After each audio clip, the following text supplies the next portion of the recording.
Now it's time for Movie Friends with your hosts Michelle and Seth.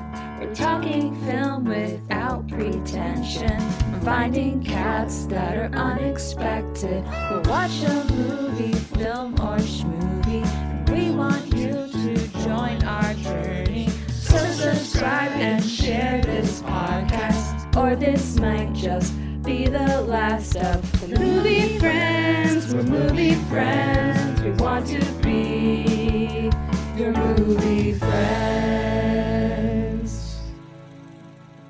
Hey, welcome to Movie Friends.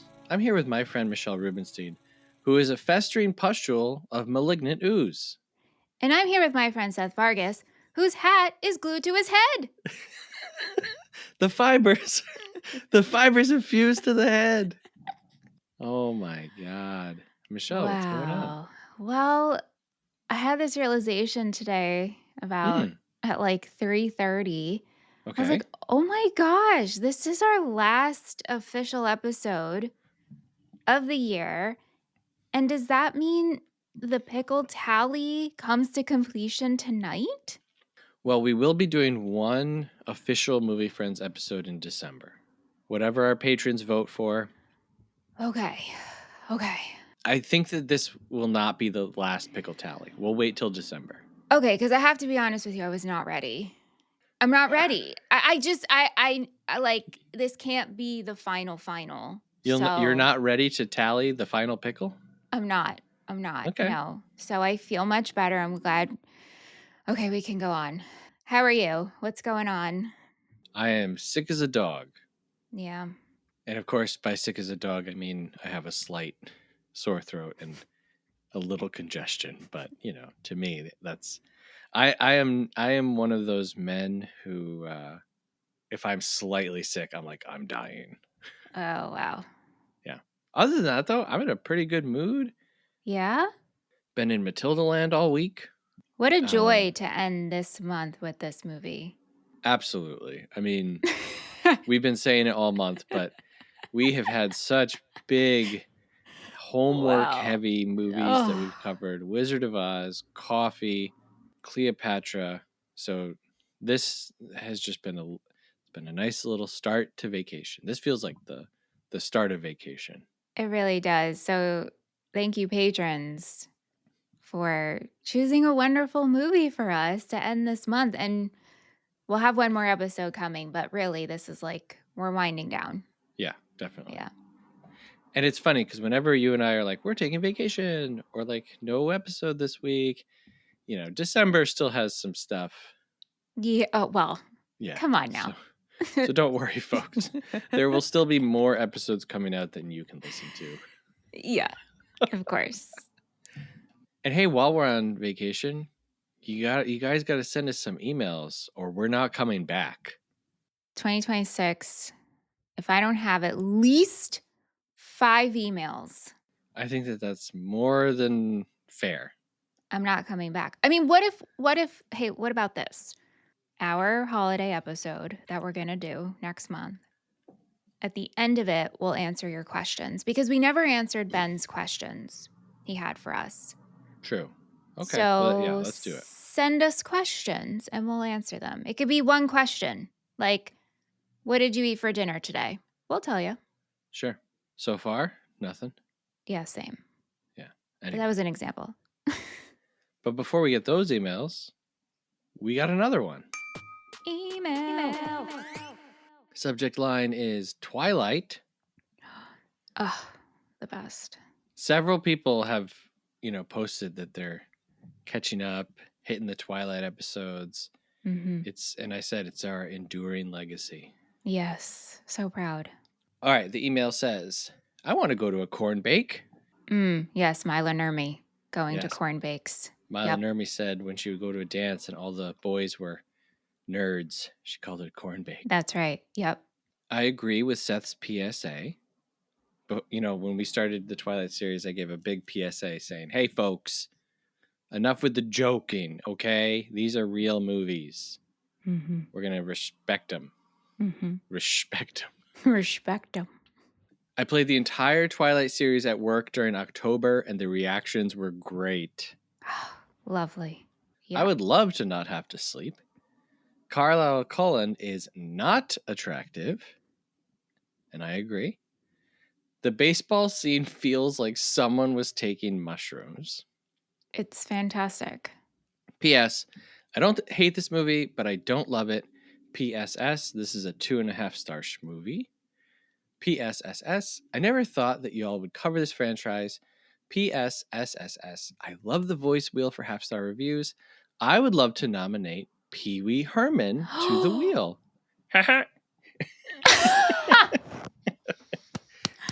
I love that suggestion. Is that someone we can add with confidence? I can try. I'll have to work on it, but I can try. And I've been trying to do good and work on some accents that we can add for next year. Michael Caine. Oh. I don't know if you remember. I did a Michael Caine impersonation one you episode. did. Yeah. Wasn't it the Christmas Carol episode? Maybe. Yeah. Sounds about right. Yeah. Uh-huh. So yeah, Pee Wee and Michael Caine coming to you in the new year. Love it. Thank you so much for your recommendations. Hey, if you want to hear Seth attempt a voice or do a voice, send that recommendation in an email. Hey, that's a good idea. Right? We'll take voice requests. Absolutely. Who's that email from? Yeah, that email's from Ben. Thank you, Ben. Thank you, Ben. Hey, you know what else I was working on? Some new designs for our merch store. Oh, hot off the press. Yeah, I worked on a couple new designs, and I also remembered our DeVito devotee. So I gotta work on that. So hey, if you're listening to this episode and you're like, I am a Danny DeVito devotee, check out our merch store, and you might find a little something there. Mm-hmm. Good stuff. You can check that out along with everything that we do at our website, moviefriendspodcast.com. All right, so like Michelle mentioned earlier on this show, before we begin our discussion, we write down our guesses as to what the other host is going to rate the movie at the end of the episode. And every time we guess correctly, we get to add a pickle to our pickle tally. And at the end of the year, we're going to gift each other that amount of pickles. So going over to our pickle tally, currently I have 22 pickles and Michelle has 21. It's so close. This could be a tiebreaker tonight. Well, not really tiebreaker, but we could tie. Yeah. But you know what? I'm just kind of amazed that we're within the same realm of each other. How is that possible? I feel like you were ahead for so long. And you know why? It's because our lovely patrons who were guest hosts caught me up. I was ahead for a little bit, and then you caught up, and then I pulled ahead again, and then you caught up again. But yeah, it's just a weird, it's a weird skill that, I'm not saying I have or you have. It's just a weird thing that roughly half the time we can guess what the other one is going to rate the movie. Anyway. I'm locked in. I am also locked in. All right, one more time. I just got to do it. So today we're talking about Matilda from 1996. Directed by Danny DeVito, written by Nicholas Kazan and Robin Swigard, edited by Lindsay Cleenham and Brent White, cinematography by Stefan Chapsky, composed by David Newman, costume design by Jane Rum. Starring Mara Wilson, Pam Ferris, M. Beth Davids, Rhea Perlman, and Danny DeVito. Michelle, would you like to put down your shot put and read our summary? In a normal house in a normal town lived a very not normal little girl. She was part of the Wormwood family, horrible people that hated learning and beauty and treated her like yesterday's garbage. School was worse, where the headmistress from hell, the Trunchbull, tortured and berated the children like it was her favorite way to pass the time. The little girl had a secret, though. Through all of her pain and torment, a small power began to form within her, and she wasn't going to let the bullies get away with their bullying anymore. Her family, her friends, and especially the Trunchbull will never forget the little girl that didn't give in, Matilda. Did you watch this movie when you were a kid?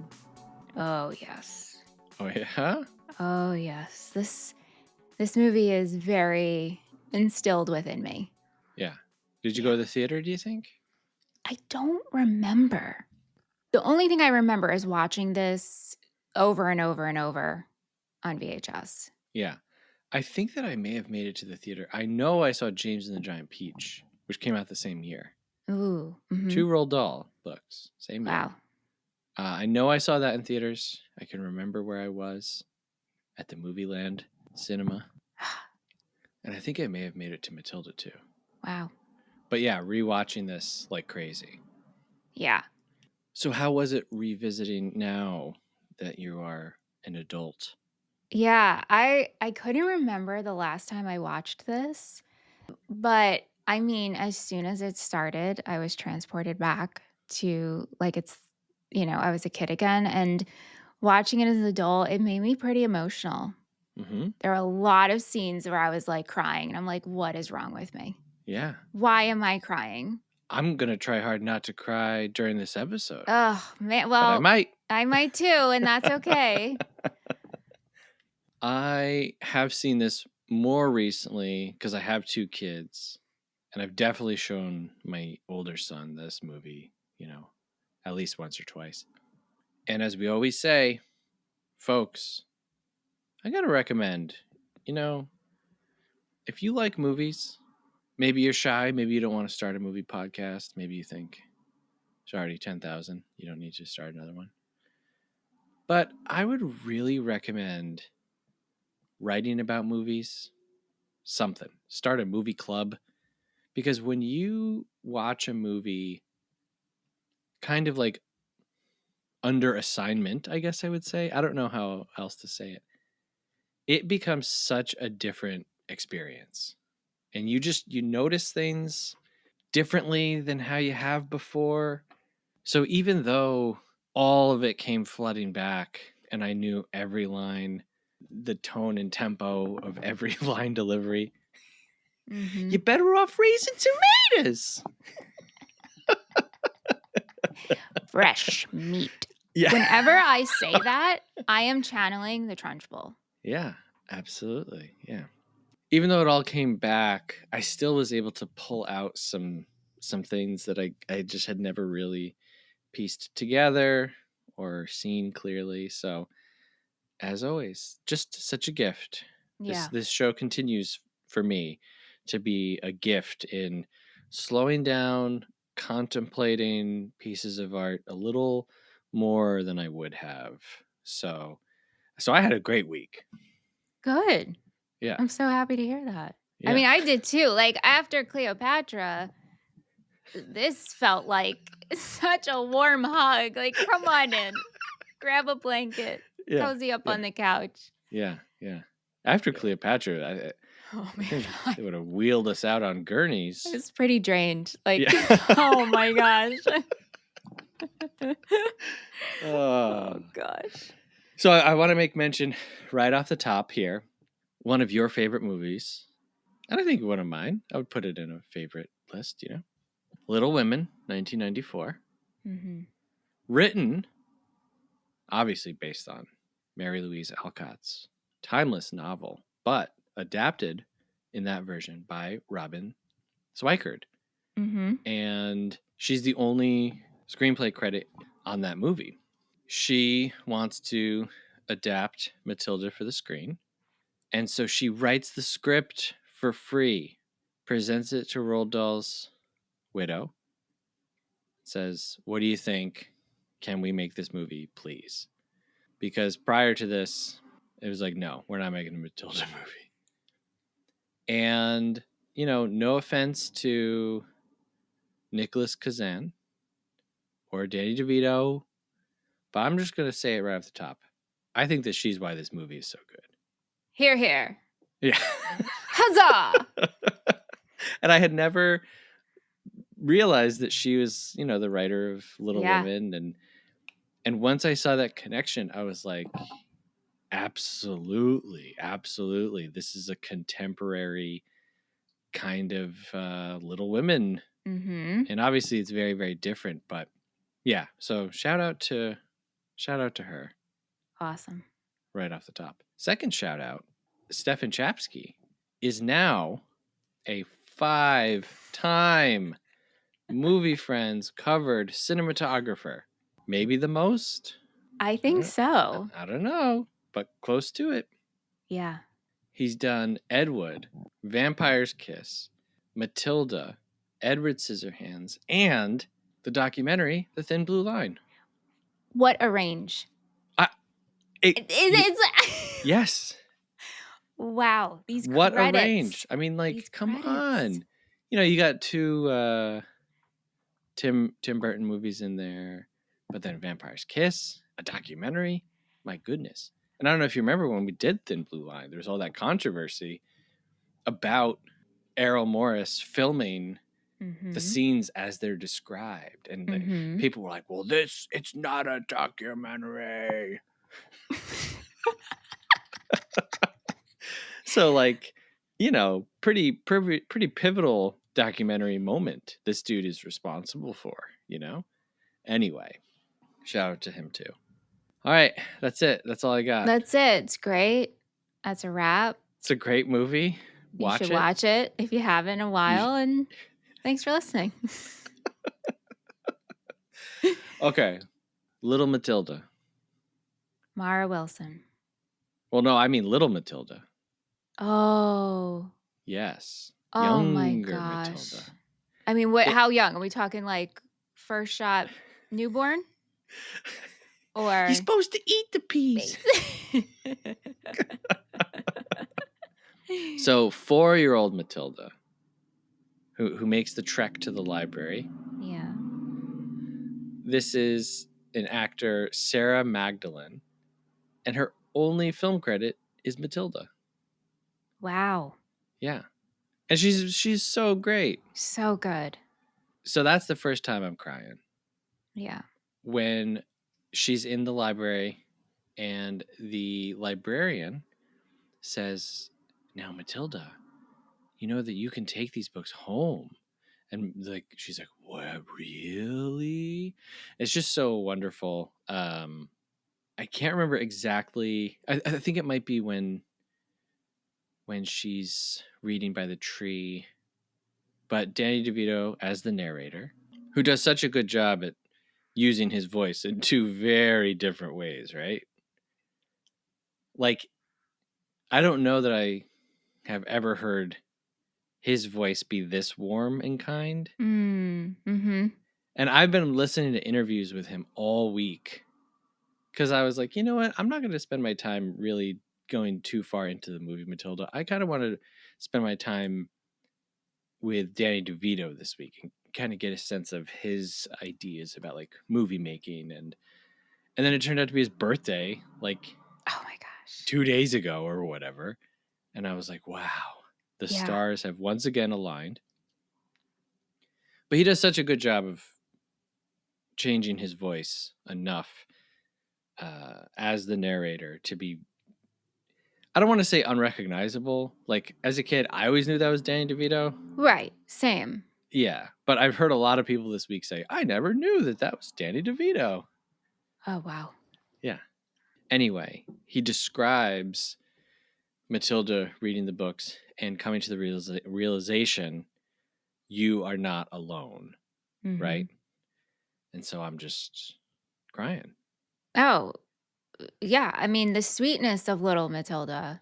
Mm-hmm. But then, and I texted you this, but when Matilda pulls up her wagon, what you're talking about with her books, sees the kids playing in the schoolyard and sits under the tree next to those kids outside. So it's like companionship just to be near life, but then gets to read her book and I'm sobbing. I mean, I'm crying my eyes out. Yeah. I'm not even exaggerating. Like no, I trust me. Full tears coming down. Like, what is happening? It's a long movie, girlfriend. Like, we're just beginning. And then, of course, we get. Okay, all right. I wasn't going to talk about this until later, but I guess we should get it out of the way. Little Matilda makes herself breakfast, and we get the song "Send Me on My Way" by Rusted Root. How do you feel about this song? I mean, every time I hear this song, I think of this movie. It is the Matilda song. It is the Matilda song. I mean, It's Itty Bitty not the Pretty Party One for Five too. song. No, it's not the Party of Five song. It's Yeah. the Matilda song. But Yeah. on my way, on my way. Yeah.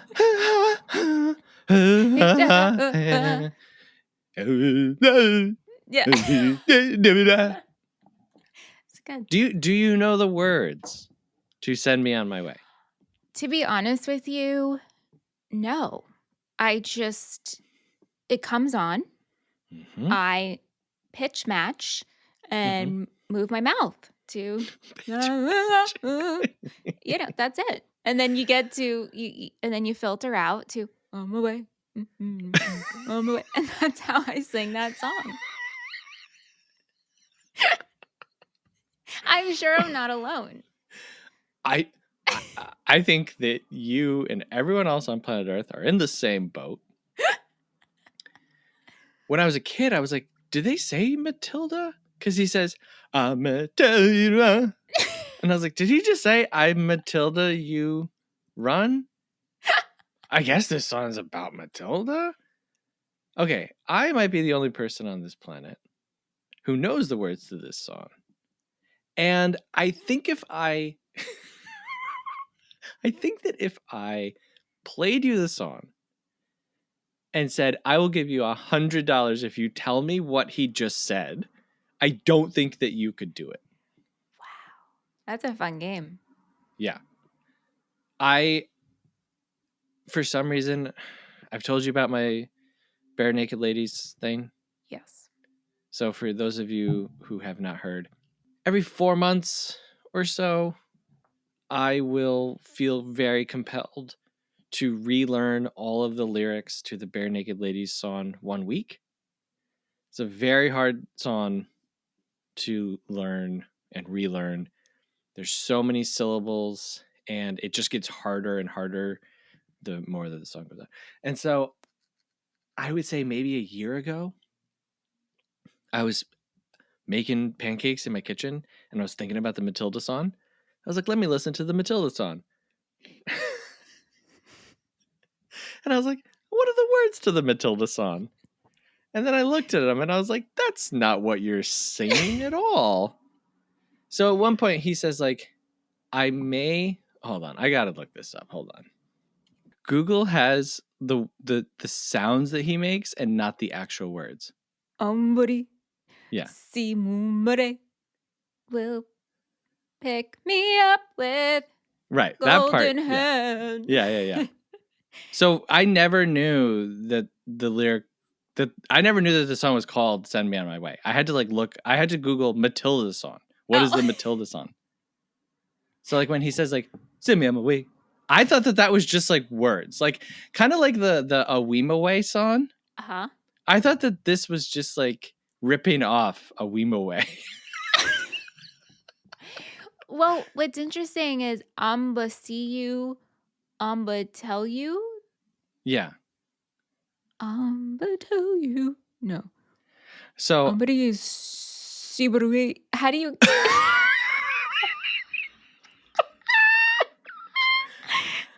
So if you go to Spotify, yeah, and you go to those lyrics, okay.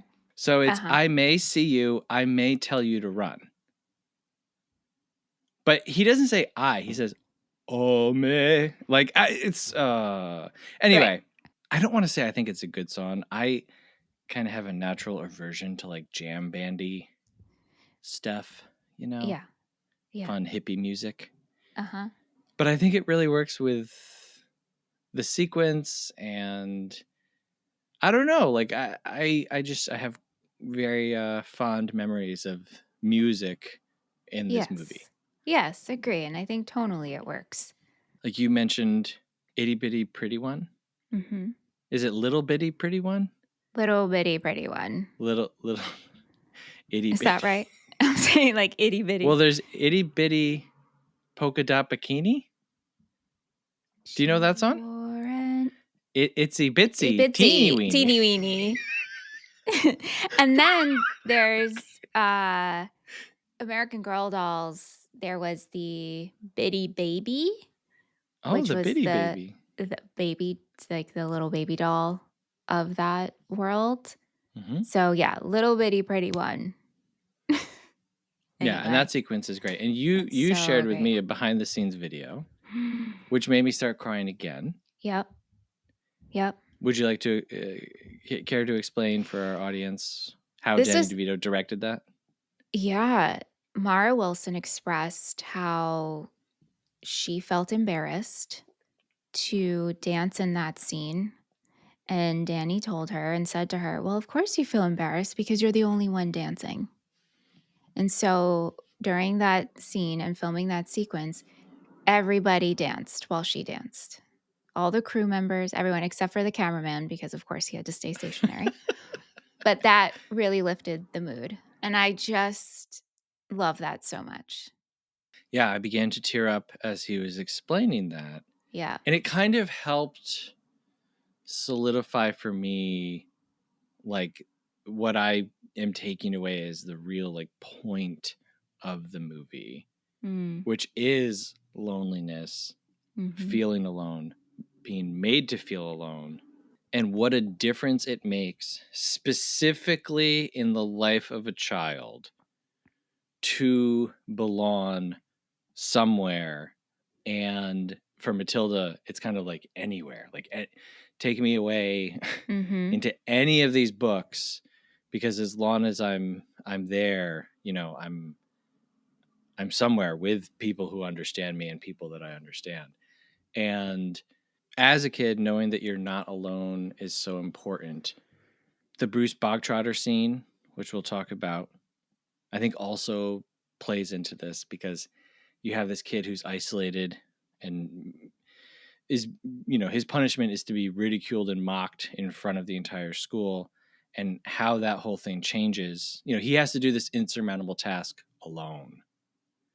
And Matilda changes the whole experience by just cheering for him. And then all the kids cheer for him. And, you know, perhaps as an adult, you watch this film and you're like, I can't really relate to, you know, a devil teacher or principal. You know, that doesn't really happen to me. But perhaps you can relate to feeling an insurmountable task being laid before you, and the difference it makes when someone is cheering you on. You know, my kid is sick. My youngest kid is sick this week. He's 4. He threw up. We had a bowl ready. You always have to have a bowl ready. Oh, the throw up bowl. Yep. In our house, we have a specific throw up bowl. It gets cleaned and sanitized each time. Yep. We lay some paper towel or toilet paper in the bottom so you don't get splashback. Oh, wow. That's a good tip. Yeah, we're ready. So he throws up and he's standing there looking quite, I don't know, thoughtful, I guess I'll say. And he says to me, Dad, do other kids throw up too? And I give him a big hug and I say, yes, everyone throws up. Even I throw up. And he says, you throw up? And I say, yes. I said, and your mom throws up. I said, everybody throws up. And he says, and all the kids in school throw up. And I said, yes. And he started naming other people who throw up. You know, would I had done that if we weren't in Matilda land? Of course. But that's kind of what was on my mind, you know. Yeah. And seeing, like, firsthand the fear of a child, which is, am I the only one? Right? So it was such a cool real life example, like right in front of me of everything that this movie is kind of saying. So anyway, I think everyone out there, you all have the responsibility. We all have a responsibility to children, I think, in our communities and in our families. But it's very easy to make a kid not feel alone. Yeah. And not feel alone and isolated and weird and peculiar. So, great movie. Great movie. Okay. Little Matilda is great. And then we grow up into Big Matilda. Still little. Still very little. Mara Wilson as Matilda Wormwood. Are you familiar with Mara Wilson's body of work? Yeah, I am. First up was Mrs. Doubtfire as little Natalie. Well loved in my household. Not my favorite. That doesn't surprise me. Doesn't Well, surprise as a me. kid, yeah. Okay. Were you a Miracle on 34th Street kid? I liked her in it, but it wasn't a Christmas movie that we watched every year. So I've seen it, and I've seen the old, the original too, but Yeah. not one we reached for. Yeah. I would say Miracle on 34th Street, along with the Santa Claus, probably my favorite Christmas movies as a kid. Wow. Yeah. And Miracle on 34th Street was so intense, I felt. It's been so long since I've seen that one. Oh, man. The Drunk Santa? I mean, I remember, but I do remember the Drunk Santa, but as a kid, I was like, this is the I think I've said this on the show before, but I was like, the Drunk Santa in Miracle on 34th Street was the most evil person I had ever laid eyes on. But anyway, so she's in that. And then a movie that I'm not really familiar with. And I think I know that I've seen it. And I know that I've seen it a few times. But A Simple Wish? Heard of it. Martin Short, Kathleen Turner, Mara Wilson plays a little girl whose fairy godmother is Martin Short.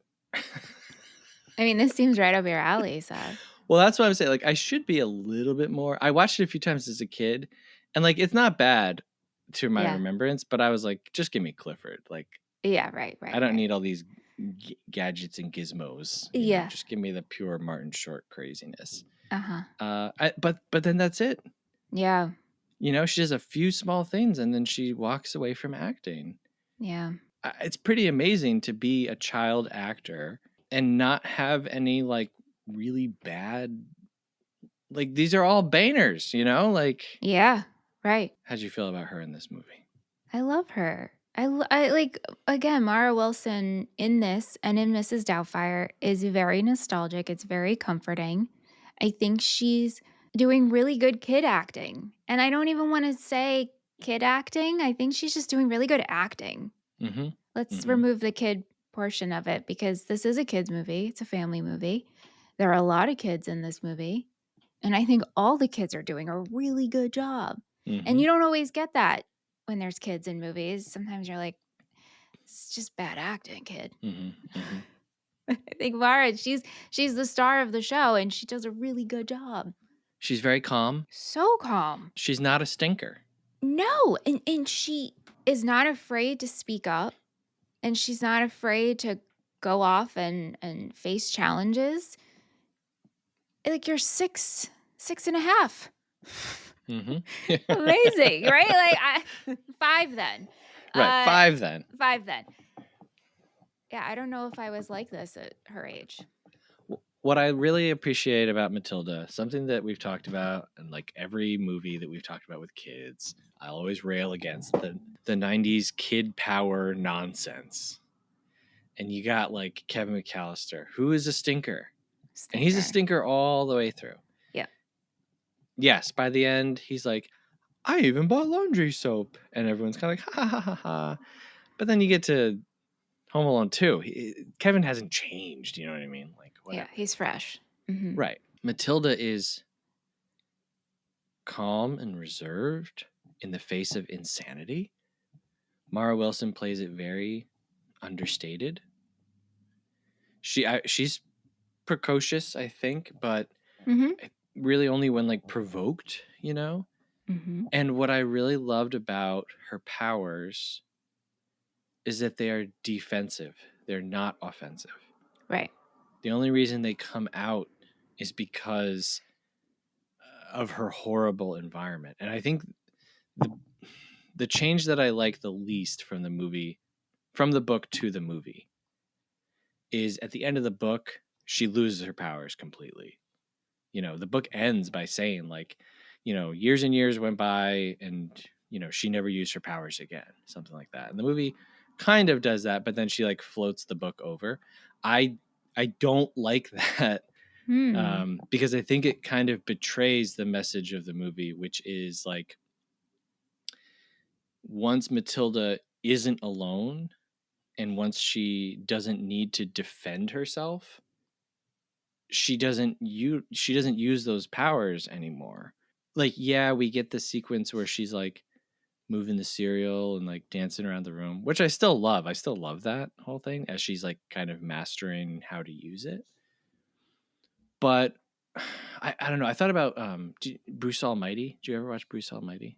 Mm-hmm. Jim Carrey. Mm-hmm. When he gets his powers, he's like, well, now I'm going to go do all this stuff. And with Matilda, she, does stuff to her dad before she gets her powers. Like, she doesn't use her powers to be like, well, now I'm going to show him. It's all about like serving justice against Trunchbull for Miss Honey. It's all about defending her friends and herself. So, yeah, I think they should have left that part of it. I don't know if I have ever read the book. Mm-hmm. We definitely had the book, but I don't remember reading it, and so I don't remember that ending. Yeah. It's a good book. I started reading it again last night. Yeah. It is wild. Roald Dahl, we talked a little bit about Roald Dahl in our Charlie and the Chocolate Factory episode. Ebert, in his review for Matilda, one of the first lines, he's like, by all evidence, Roald Dahl was not a pleasant person. Yeah. And, in recent years, I can't remember. I don't know if it's Penguin who puts out his books, but there was some controversy because they decided to edit out like racist stuff that it was in the books. And I read every Roald Dahl book, but like before I was 10, I think I read every single book that was available. My favorite, if anyone cares, who knows, who's listening, Danny, Champion of the World. No one ever talks about it. I think you mentioned this on our Willy Wonka episode. Yeah, incredible book. If anyone's read it, let me know. But anyway, Roald Dahl writing Matilda, it is so horrible and nasty. Like, he is so just blunt. And it's like, dude, you were writing a kid's book. And I'm not complaining because I loved these books. I still love it. Like, as I was reading it, I was laughing to myself and I was like, yeah, more people should write like this for kids. In this movie, Miss Honey's like, yeah, they say he killed himself, talking about her dad. And I was like, Dreamery was like, oh my God, it's pretty intense for a kid's movie. But I was like, yeah, but that's what made it awesome, is like not playing with kid gloves and just the stuff that comes out of the Trunchbull's mouth and even Harry's mouth. Yeah. It's insane. Use the rod, beat the child. Mm-hmm. There's so much violence. Mm-hmm. It's insane. I think, does Harry call her a pissworm? Or is that the Trunchbull? One of them says it. Mm-hmm. Yeah. So, pretty intense. Pretty intense, but hey, man, I don't know. We watched it as kids and loved it. We're fine. Yeah, we're fine. Anyway, Mara Wilson's great. I love every time she smiles in the movie. It's great. I love her in this. Danny DeVito plays Harry Wormwood. How did you feel about him? I love Danny DeVito so much. And I had this realization that I think I have the same love for him as I do for Christopher Lloyd.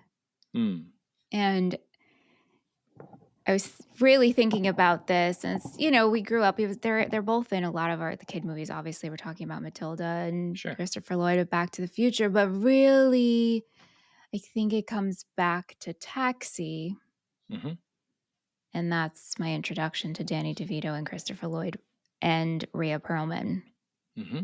Oh, was she on Taxi? For a bit. Yes. Okay. And then Cheers. She was on Cheers as Carla. Right. And so growing up with that in the background and just like these comforting voices to hear. I love him. I love everything about Harry, even though he is so disgusting. And He's I disgusting. love Rhea so much as Zinnia. Every single thing she did, everything she said, her fashion is something I was very fixated on watching it as an adult. And Yeah. these two are like animated characters from a book or a comic come to life. Yeah, absolutely. And I just they're bad people, but I love them. Mm-hmm. What I loved this time around was that I felt like I could smell Harry. Yep. I felt like I could smell, when Rhea Perlman is touching up her roots. Uh-huh. I felt like you could, not that I would want to, but like the taste of sweat as the Trunchbull is storming around her house. And like, what great costume design, set decorating. Oh my god, so good. We always talk about how a movie can make you feel like you're like there. Like Matilda is a sensory experience almost. Yep. When the kid is like, "Give me the cookies." And she hands him like the thing of Nabisco cookies. It's like I can taste Nabisco cookies in that moment. And like, I'm not trying to be dramatic, but No, I 100% agree with you. like you said, they are like cartoon characters, but like truly brought to life. Like they are real. They're not just a caricature, they're a Right. person. Yep. And they're so slimy and so skeevy. And the whole time, and I won't say who I was thinking of, but just the whole time, with Zinnia, Rhea Perlman, I was like, I grew up on Long Island with a lady who talked and acted exactly like this. She wasn't a nasty person. Yeah. But yeah, definitely. Mm-hmm. I don't remember the flipper.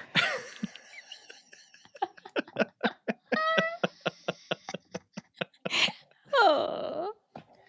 So much of Harry is like burned into my head. They're never nice to her. Mm-mm. Anytime you could just kind of say something passively, it's always said to be nasty. Roald Dahl was not a fan of television. He had written, Mike TV Mm-hmm. as a mockery of kids who sit around and watch television. And, years later, he writes Matilda, and he's like, let's see, what would the most evil people on the planet do? Sit around and watch TV all day. Maybe my favorite joke in the movie, and it's so subtle, and I didn't understand it as a kid. So when he's like, all right, we're going to watch TV. And he looks over at Matilda, and he's just so annoyed that she's reading a book. He's like, what is this trash? She says, it's not trash, Daddy. It's lovely. It's called Moby Dick by Herman Melville. He gets this look of complete shock on his face. He's like, Moby what? And starts ripping the book apart. And it's such a good, subtle joke of like, what an idiot he is. That he's never even like heard of Moby Dick.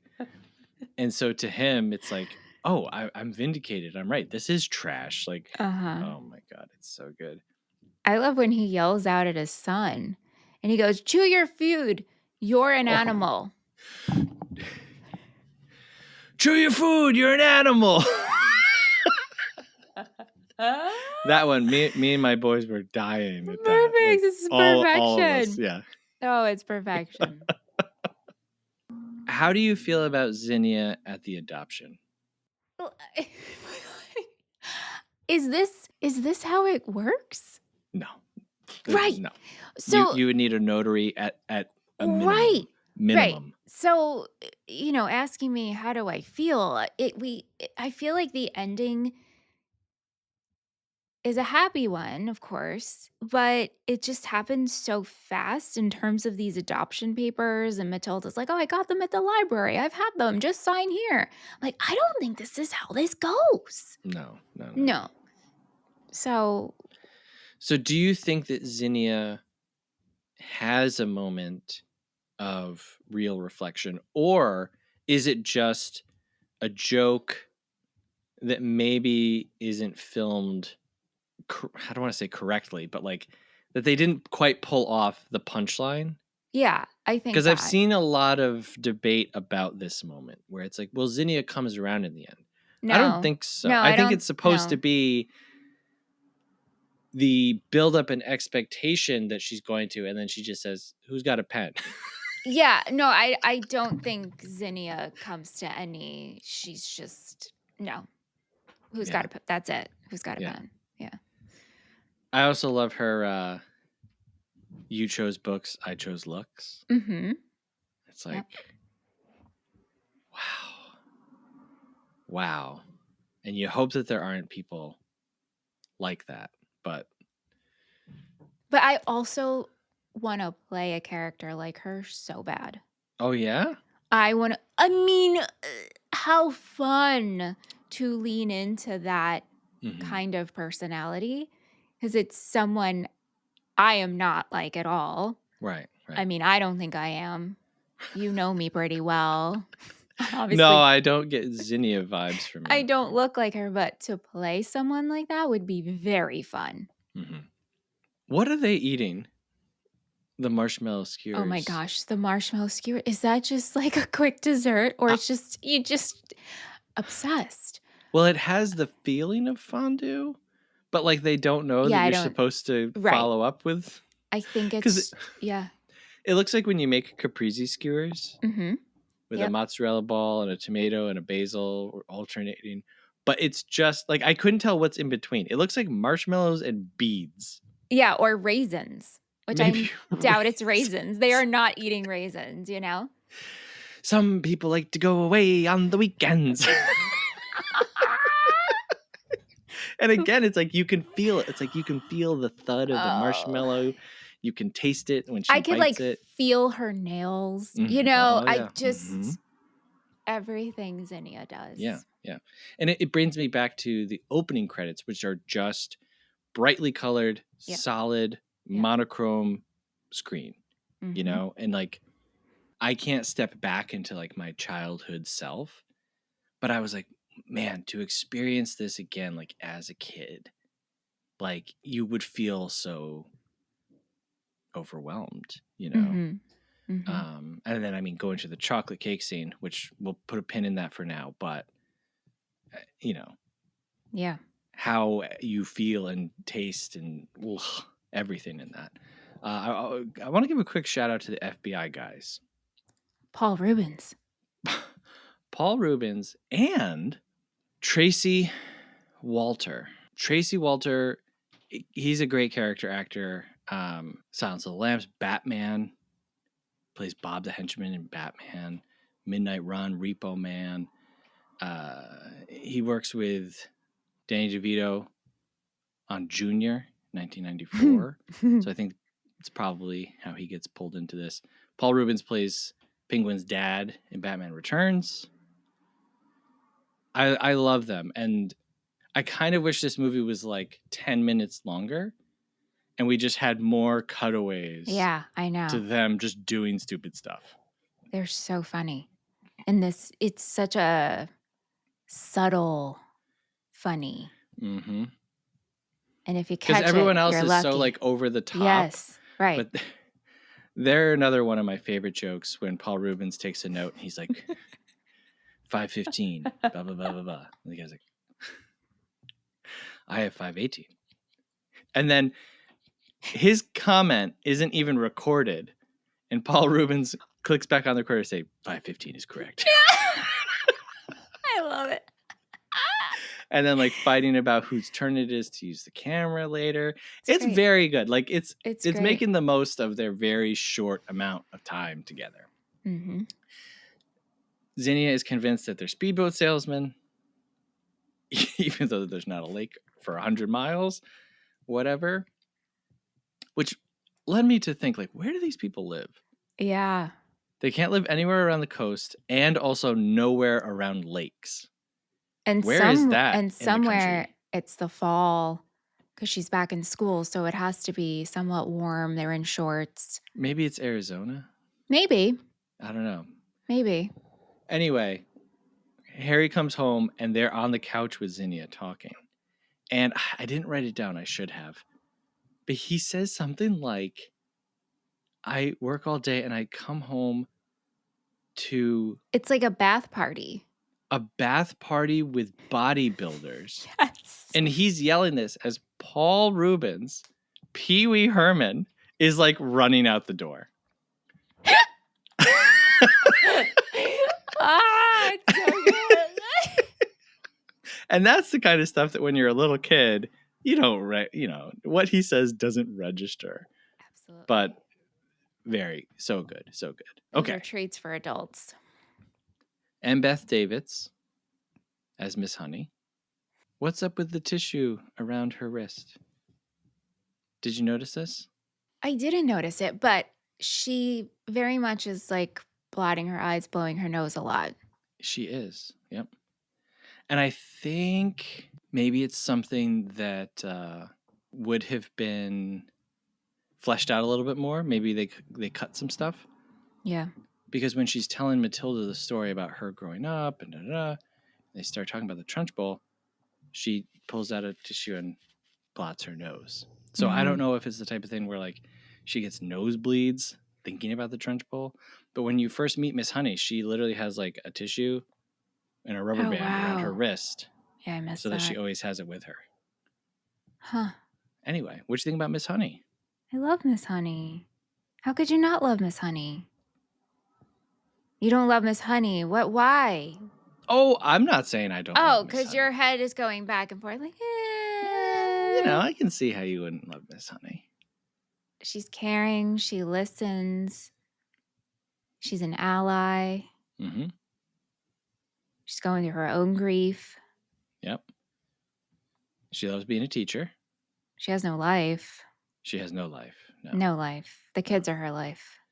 Not really sure why she stays, other than the kids, I guess. She sees herself as like That's what she says.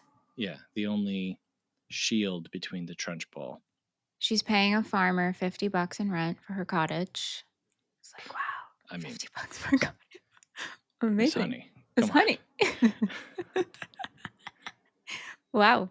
Yeah, I love Miss Honey. I don't know. Like, I could critique. Like, I feel like critiquing her. Like, I feel like shaking her and being like, Miss Honey, call the cops. Miss Honey, put a hidden camera in your classroom and videotape the Trunchbull throwing a kid out the window. Yeah, I mean, all of that is if you start to do that, it takes you out of the movie.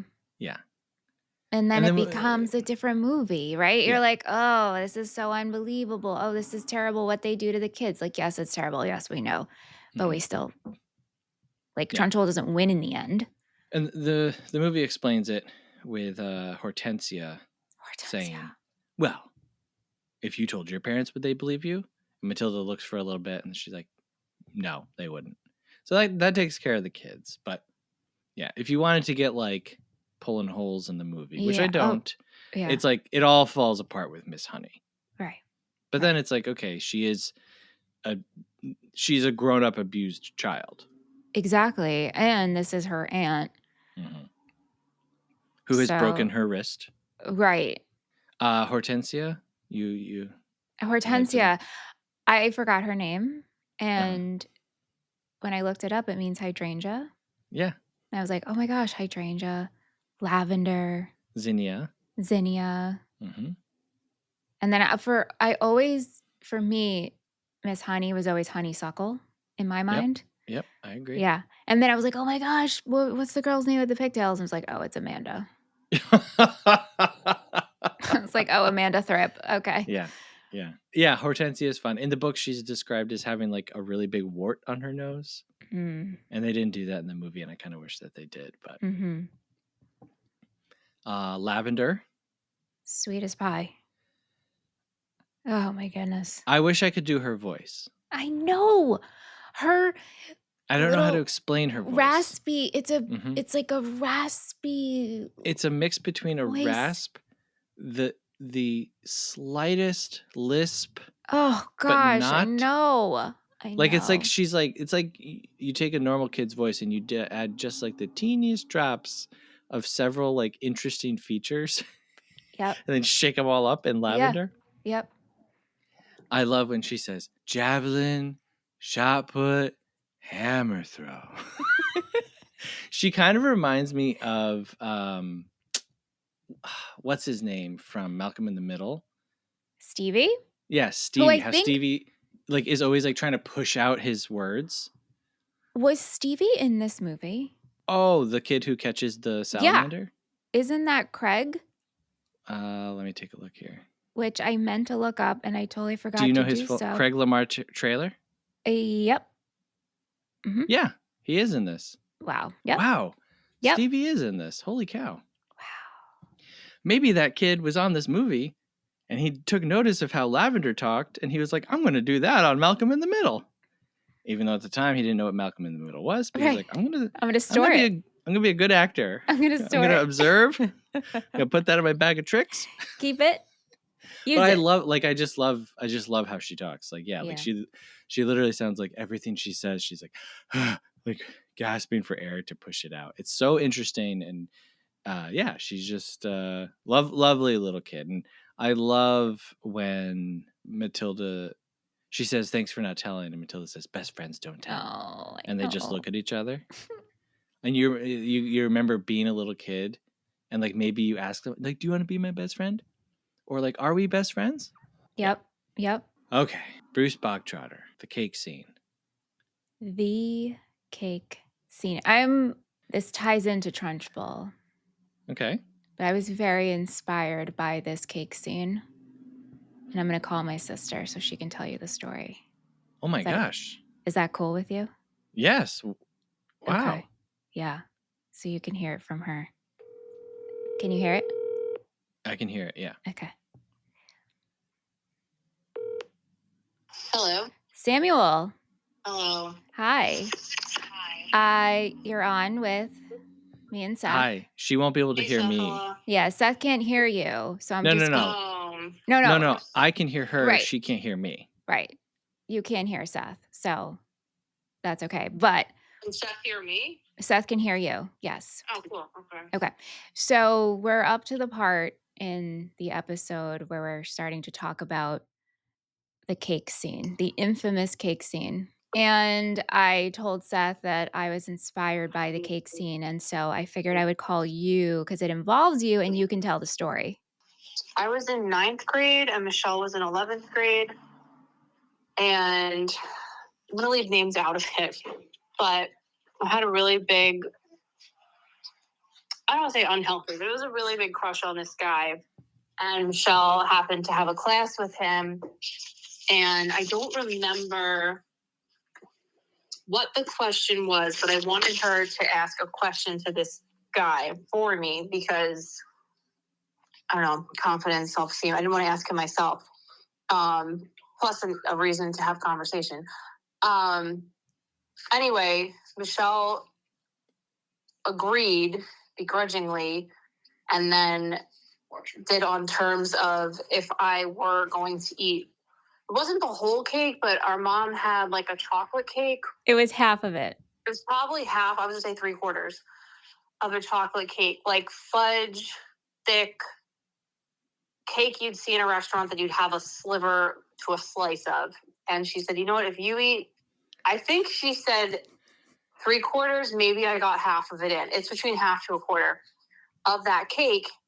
Now, in one sitting, I'll ask this question for you. And me really wanting her to have this conversation just for the sake of getting my question answered, but also, like I said, maybe striking up more dialogue, I agreed. And I think I ate half that dang cake. And wait, tell her to pause. Wait, pause. Hold on. Seth has a question. Yeah, how old are you guys again? Why okay, is this so wait. Such a torturous biatch? I don't know, Seth. That's a good question. No. Well, here's Seth's question, and this is like very interesting, right? Because I didn't finish the story, but go ahead. No, Matilda comes out in 96, right? Yeah. And it made such a lasting impression on us that I was inspired by Trunchbull, and this scene when I was in 11th grade to do this to you. Yep, I did eat the cake. I threw it up, and Michelle didn't even ask the right question. No, I did ask the question. I just didn't get the right answer. But I remember sitting at our kitchen table and watching you eat that cake. Yep. And like torturing you to eat the chocolate cake. Yeah. Okay, so question for Sam. Question for Sam from Seth. Yeah. Did you get in trouble with your mom? Did we get in trouble with Mom? I don't think Mom was aware of this. Can I ask Mom? Sure, ask Mom. Okay, I'm calling in a third party. Okay. Imagine she doesn't even know. I bet she doesn't. I have a feeling we did this when she she just had a big cake and came home one day and it was gone. Mom? She was like, eh. So I'm on the phone with Michelle and Seth because they're doing a podcast on Matilda. So when I was in 9th grade, and Michelle was in 11th grade, I wanted her to ask a question for me to someone that I liked. We're not naming names. I'm sure you can do the math of who I was loved in high school. Anyway, so Michelle didn't want to ask the question if and unless I ate half to 3/4 of a chocolate cake that you had. Okay. Do you remember this? No, obviously we were like trying to remember because Seth was wondering if you were mad that I ate your cake because then I threw it up. No. Because it was contingent upon me eating the cake. Was it mad? No. She's like, I just want to know who you like. I don't care. Okay. All right. Thank you for sharing. But yeah, I just remember really channeling Trunchbull watching you eat that chocolate cake. She channeled Trunchbull from Matilda with who she made that boy eat the cake. Okay. Yeah, that's what she made me do. She doesn't remember that. She doesn't care. Okay. She doesn't care their daughter threw up and all right by the other daughter, making her do things. We should have a podcast on all the things that Michelle made Sam do in high school for ridiculous reasons. Okay, thanks so much for your call. Thank you.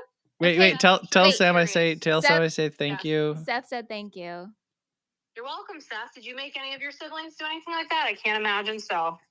Yes. Seth said yes.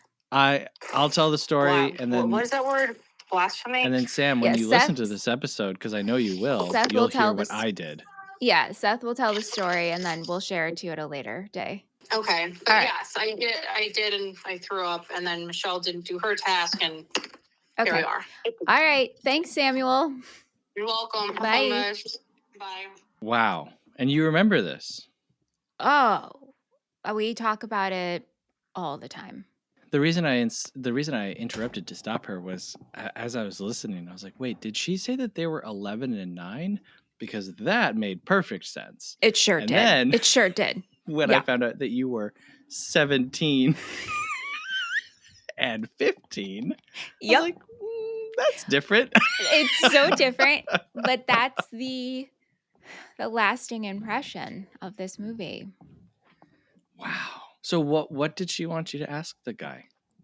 I don't remember, and I don't know, and I think it was an orchestra because I played the violin, and this person also played the violin, and yeah, you were pretty adamant that you did it correctly, but now I did, but I don't think I asked. I don't remember the question. I just know I asked them a question, but I think I asked them a question I wanted to know and not necessarily what Sam wanted to know. No, I was bad. I mean, this isn't good. I mean, the fact that I made her, that she agreed to eat this chocolate cake and watching her eat it like Bruce, and she was just got so sick, she looked sick, and I was like, keep going or I'm not doing it. Oh my God. Anyway. The things that we do to our siblings. Yeah. Anyway. Wow. Thanks, Sam. Thank you, Sam. Sorry I made you eat cake. Anytime we're around chocolate cake, I'm like, hey, you want to eat the whole thing? Yeah. God. So one of the examples of the Trunchbull's villainy in this movie, she forces Bruce Bogtrotter to eat a whole cake. I think that this is the scene of the movie. Yeah. I think about this scene all the time. This was incredibly inspiring and emotional to me as a child who was overweight. And every time I watch this scene, it makes me cry. And I would say this is up there with my favorite scenes in all movies. Wow. If you were to make a sizzle reel that runs in my head of important movie moments, Bruce Bogtrotter grabbing a fistful of the cake, shoving it in his mouth, and like pumping his fist to the crowd would be on there. I love when he licks the plate. I mean, it's disgusting. But Yeah, but it's great. I mean, yeah, it's great. And then he scene. holds it up. Yep. And everyone's cheering. What do you think of it? I mean, clearly we know. Very inspired as well. But in a different way. I watched the scene and I was like, you know what? Maybe I can do anything. And Michelle watched the scene and she was like, you know what? Maybe I can do anything. That's really funny. But yeah, it's very touching. It's very touching that like all these kids and kids that we haven't just, seen as our main characters, they all realize like, oh, hey, if you stand up to a bully, you actually win. Mm-hmm. And that's a very important lesson. And I still hate bullies. Yeah. One of the great joys in life is standing up to them and humiliating them. Beating them at their own game. Okay. Pam Ferris plays Agatha Trunchbull. How do you feel about the Trunchbull? What a scary adult. As a kid, I don't remember being afraid of her, clearly, because I received inspiration from her in more ways than one. But as an adult, I was like, oh, this person's terrifying. But she does such a great job. And again, I'm loving all of the choices that she's making. We get an unexpected cat at 57 minutes in. She's afraid of black cats. Yep. We get an unexpected cat kick. Yes, we do. At that moment, were you like, oh, this is an evil person? She's an evil person from the beginning. And it actually brought me back to when I was a kid. One of my aunt's friends hated animals, and we went to go visit them at their beach house, and a cat wandered on their property, and he kicked the cat, and it went flying. It was very traumatic.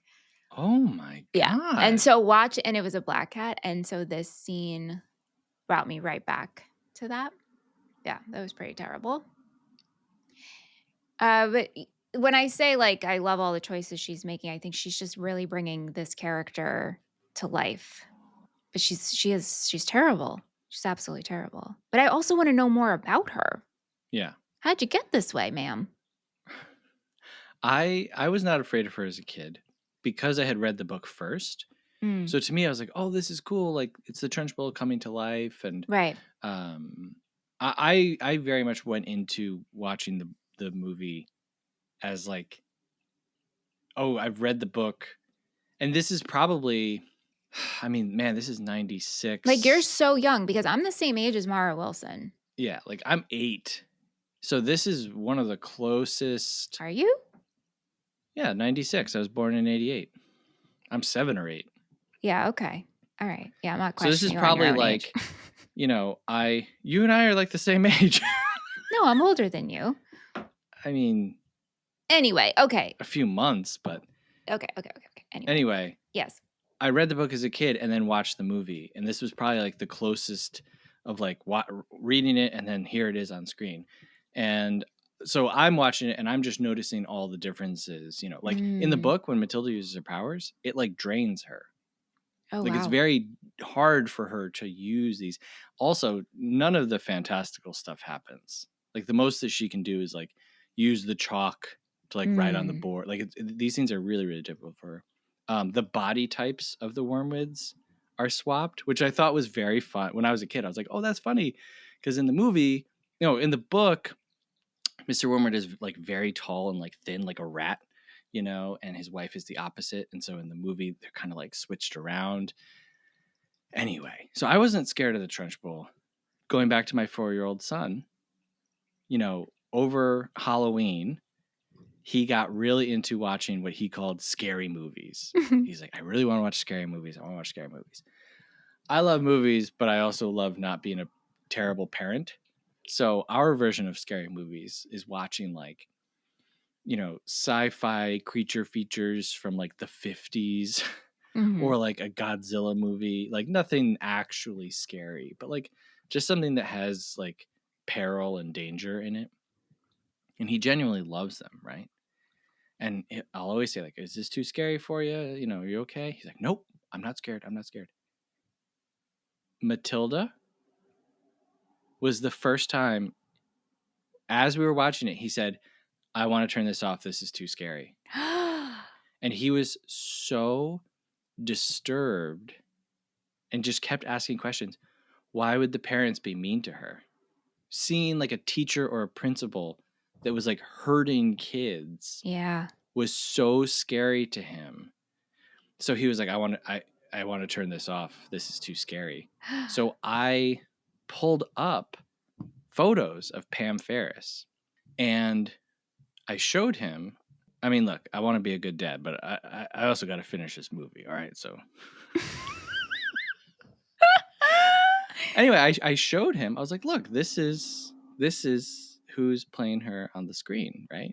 And then when you sent me that behind the scenes thing, I watched all of that with him and I showed him. I was like, this is how her makeup goes on. And I explained, I was like, it's just like Halloween. Like they're wearing costumes and they're pretending. And it was good. It helped him. And like once he saw that, he went back.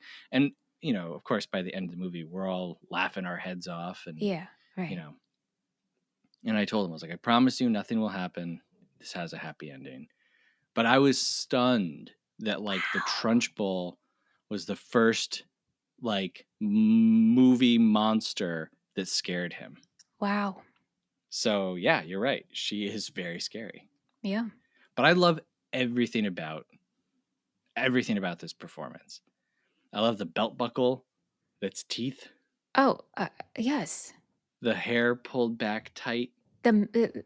Everything the makeup artist did to her face to transform her, her teeth, every single, how she just is throwing her shot puts and javelin in her office.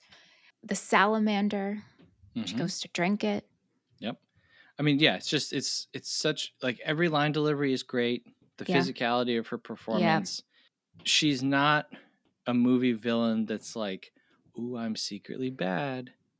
No. She's like, I'm going to pick up a kid in front of the entire school and throw her maybe onto the spikes of a fence and like just not care. Right. I'm going to twist you by your pigtails.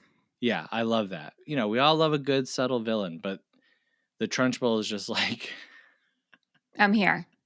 I'm murdering kids. Right. Right. The pursuit through the house is insane, and it goes on so much longer than I remember it going on. I had this thought that I obviously didn't pick up when I was a kid.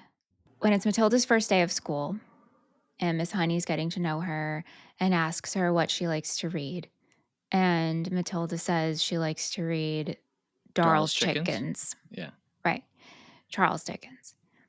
And then what she does to torment Miss Trunchbull reminded me of A Christmas Carol with like the Ghost of Christmas Past. Yes. Mm-hmm.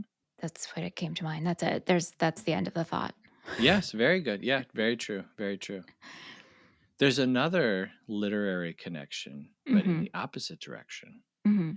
So I was looking into Pam Ferris because I always wondered, like, why have I never seen the Trunchbull in something else? Yeah. And then you sent me that behind the scenes, and I was like, oh, that's because she doesn't look anything like Pam Ferris actually looks like. And I never knew that, like, her nose was prosthetic. Mm-hmm. If you have time, folks, go look up that behind the scenes. It's on YouTube. It's very cool. Very, very cool. Danny DeVito, Real Perlman are on it. They're just great to listen to.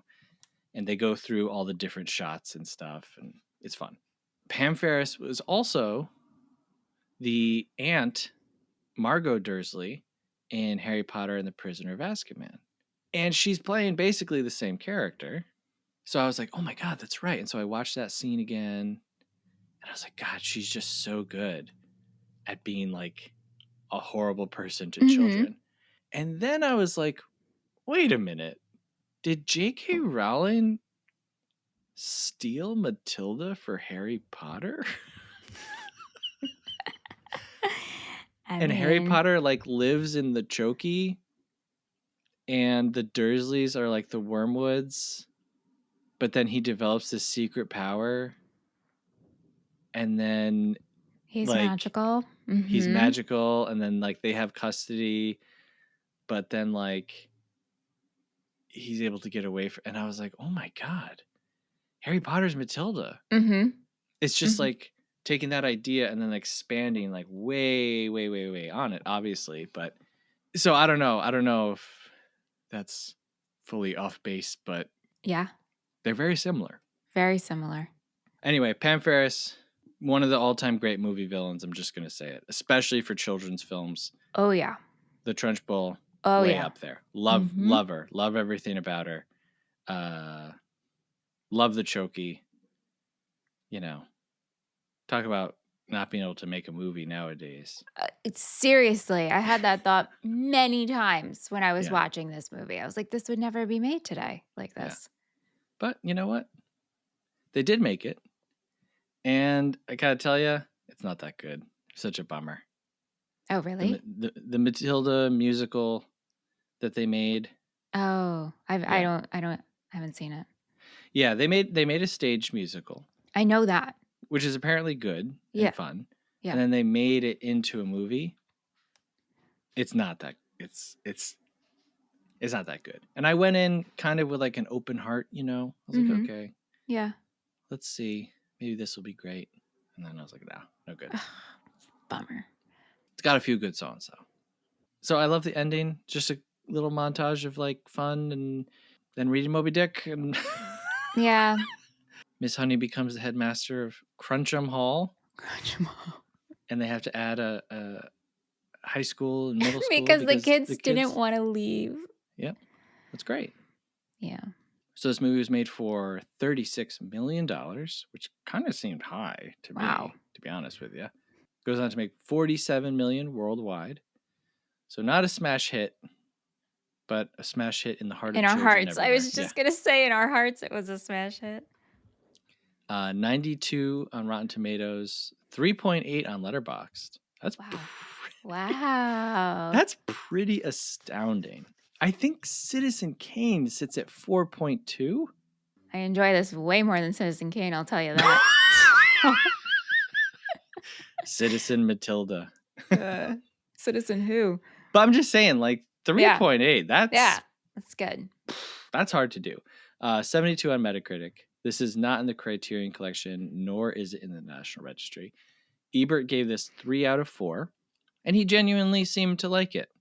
You know, I say it every week, but go back and read his review. It's pretty funny. All right, let's get into our happies and crappies. It's time for happies and crappies. Happies and crappies. It's time for happies and crappies. Happies and crappies. It's time for happies. So my happy is Mara Wilson and younger Matilda.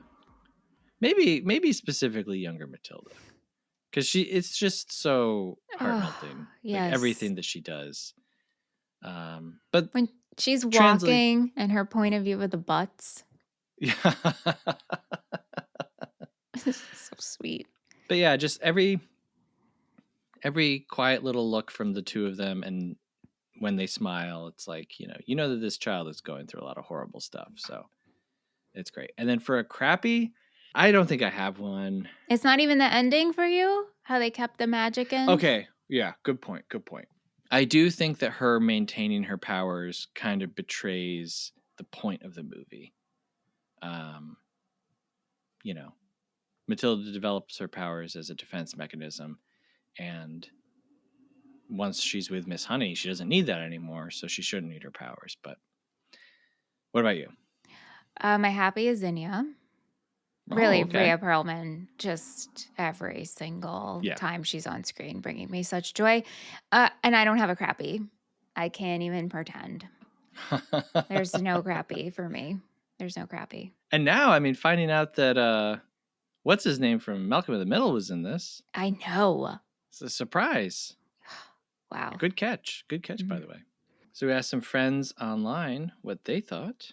Silly Goose Magoo at Showing Mad Love. Hey, friend. He says, Matilda coming out when I was 10 years old was the perfect age. It was my favorite movie of that year. It taught me that regardless of your circumstances, be smart, be curious, and be a friend to others. Mm-hmm. Also, I have a purple iPhone, and this is my phone's name. And then he shared a picture. Matilda's BFF Lavender. Oh, it's so cute. Isn't that great? I love it. Felicia at Cinnamoroni. Hello. She says, for those of us with either mommy or daddy issues, this text was pivotal and this film will forever be important. Also, I haven't been able to look at chocolate cake the same way since the 90s. How about Cookie saying, entire confection? Charming funny man John Butter. John Butter? At the John Butter. Wow. Says, the best advertisement for literacy ever made. Screw those posters with Yo-Yo Ma. Just tell kids they'll get psychic powers. Britt Chavez, at Britt Chavez. Hey, Britt. Says, was Mara Wilson the best child actor in the early 90s? That's tough. I mean, she's up there, right? She's up there. Gotta be. Yes. There were so many precocious kids during that time, but she had such heart and soul in her eyes. Yep. Great performance by a 9-year-old. Also, I think about Miss Honey's cottage often. Yes. Is it sexist to say that perhaps young girls in the 90s daydreamed of living in Miss Honey's cottage, and then when they got older, they dreamed of living in Lorelai Gilmore's house? I mean, I'm going to subscribe to that, so. The Miss Honey cottage to Lorelai Gilmore house pipeline. Give me cozy. Mm-hmm. I always wondered why Lorelai and Rory just didn't live at the bed and breakfast, because it seemed massive. Yeah, well, who wants to live at work? Me, if I don't have to pay. Well, I'll live in the Dane dumbwaiter. No, you won't. Over on Instagram, Jessica Jane Brown says, OMG, one of my all-time faves. Yay. Matt Dammer says, my mom took us to see Matilda in the theater when it first came out. Great movie. Nice. And stereo_GNT says, a bona fide classic. Wow. I agree.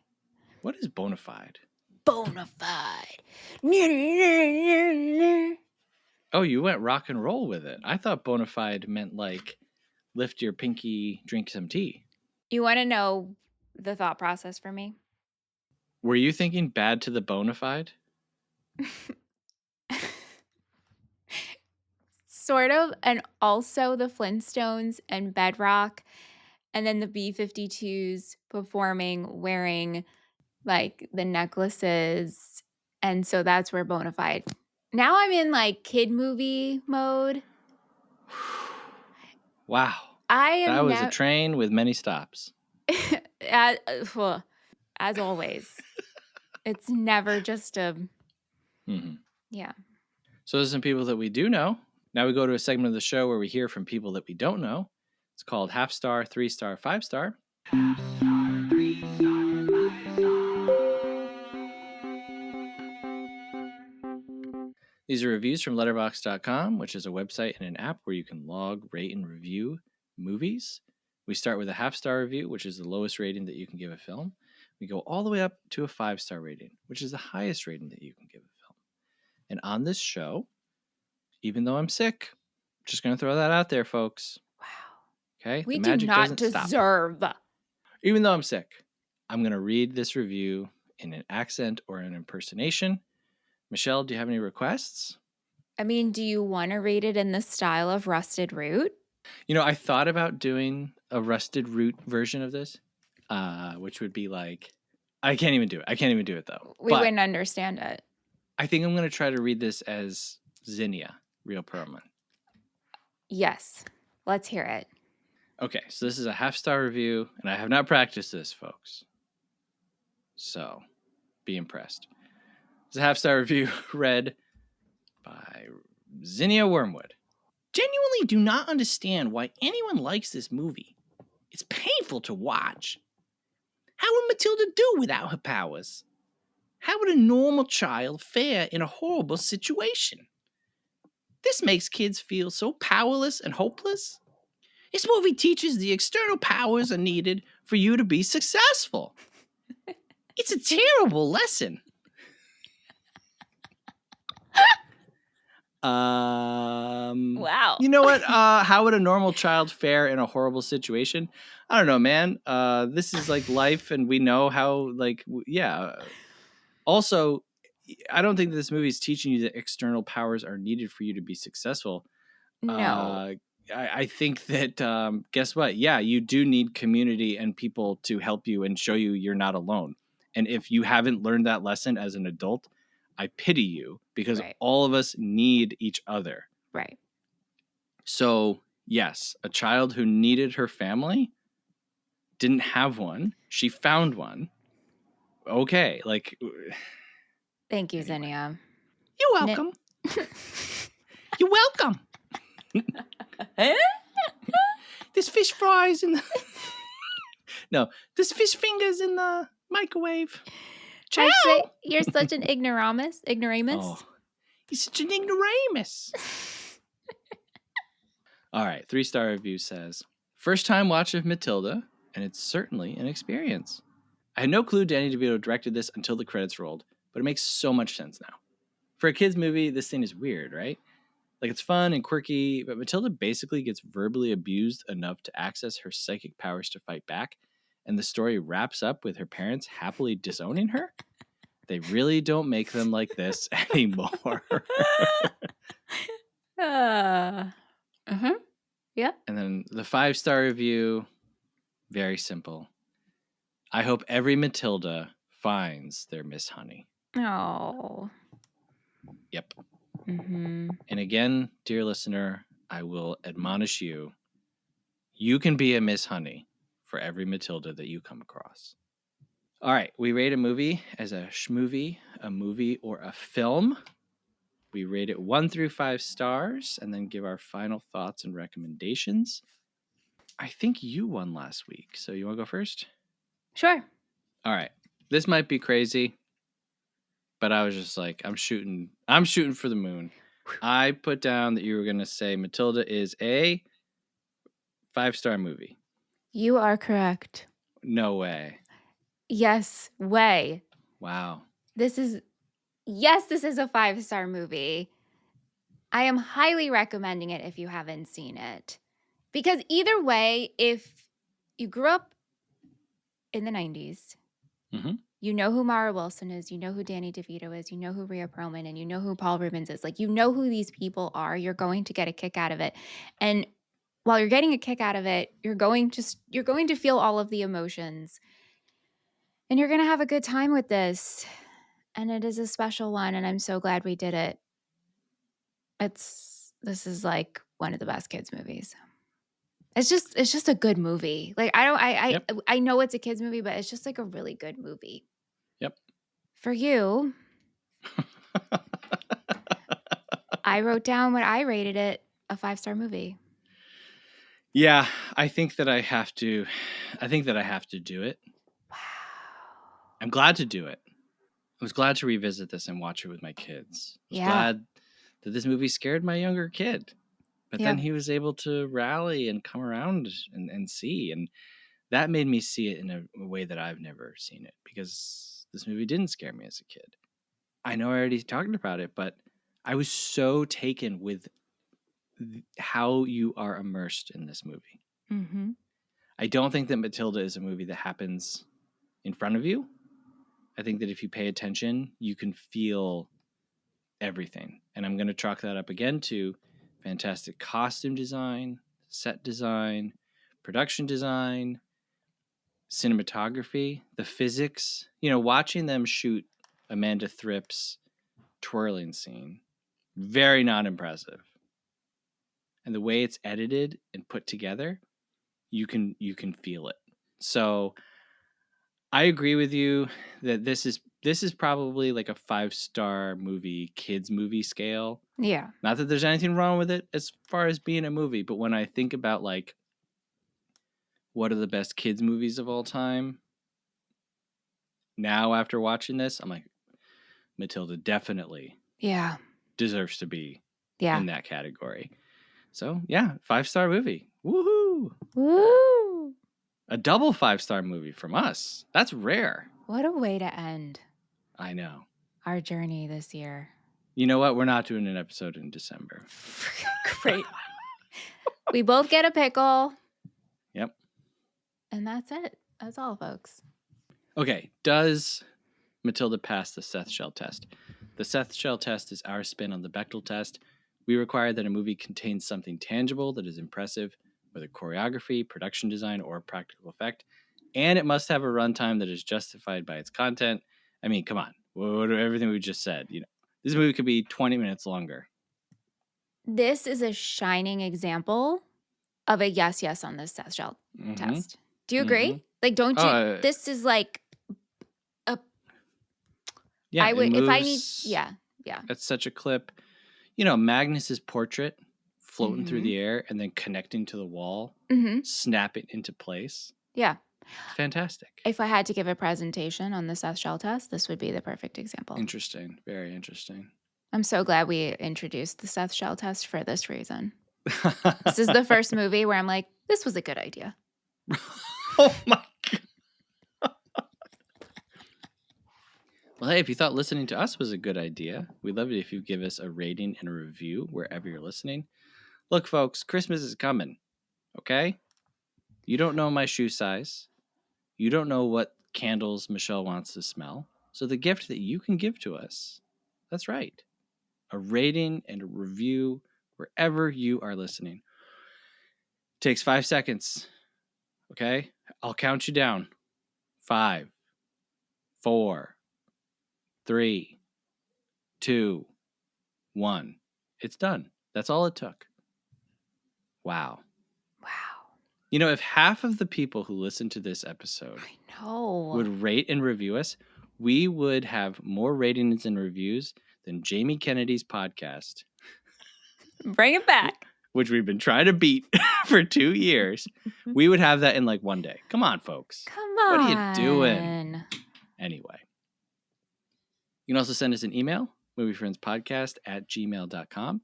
Let us know what you thought about Matilda, the Trunchbull, chocolate cake. Did Michelle grow up to be the Trunchbull? You let me know. You can also support the show, patreon.com/moviefriendspodcast. $5 a month gets you access to all of our additional episodes, our patron-only Discord. You get to vote on episodes every month. Like Matilda, this was nominated by a good friend and patron, Nasha. And you also get to vote on a monthly theme every 3 months. So you're basically programming the show half the time. You also get ad-free episodes. And, I mean, who doesn't love that? Come on. I know. All right. Well, normally this is where we would talk about next week's episode, but we don't have one. We don't.